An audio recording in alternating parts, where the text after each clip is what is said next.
We've been in a constant deficit in terms of being able to create new household formations to keep up with population growth, organic growth. What's the number one thing that makes you confident and bullish in real estate in today's market? Well, it really comes down to one basic economic principle, and that's supply and demand. I mean, we can certainly drill down into this because it'll just put flesh on the bone. But the bottom line is this: there is a lack of supply relative to the amount of demand for housing units in the country. And this is not a new thing. This has been going on for many, many years. We've been in a constant deficit in terms of being able to create new household formations to keep up with population growth, organic growth. That's really the answer to your question. We can dive into that as much. Yeah, let's dive right into it. What are some of the numbers that you're seeing? Okay, so from a supply fundamental, we've been running a deficit for a long time. Actually, if you really go back far enough, you'll see that it has been going on for decades. But the last time we were in a point of equilibrium was right around 2007.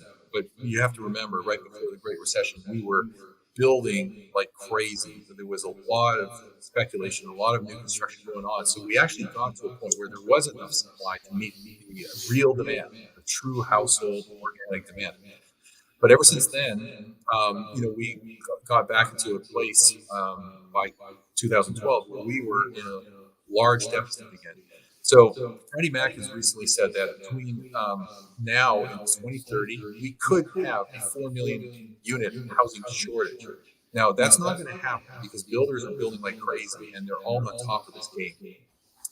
But roughly speaking, we have a shortage every year by hundreds of thousands. The problem is baby boomers are staying put. There's a lack of new inventory coming on.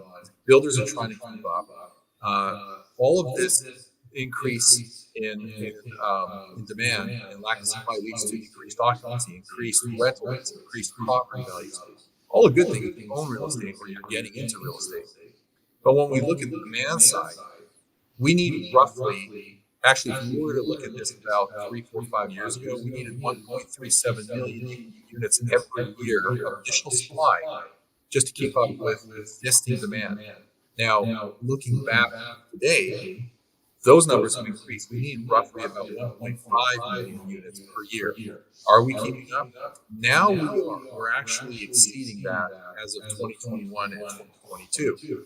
But you have to remember that we had about 8 or 9 years of deficit, so we're not ahead of the game. We're just filling past demand at this point in time. So if you look at the dynamics of what's going on, you'll realize that we need the real estate, we need a place to live. It's a fundamental need, food, shelter, clothing. And this demand is going to help propel property values and housing market stability going forward. I can go on about it, but I think you get the picture. Yeah, no, I get the point. That's this deficit is huge, right? It's part of the 2008 crash was, banks and lending and development all seized up and just kind of paused. And it takes a while for these things to flush out, and the deficit just kept building, or the demand kept building. The supply was decreasing, and now it's kind of like playing catch up. And now we're finally starting to maybe on a year by year basis hit some things, but we have this big deficit to make up for. So it's hard to get that boulder over the top of the other side.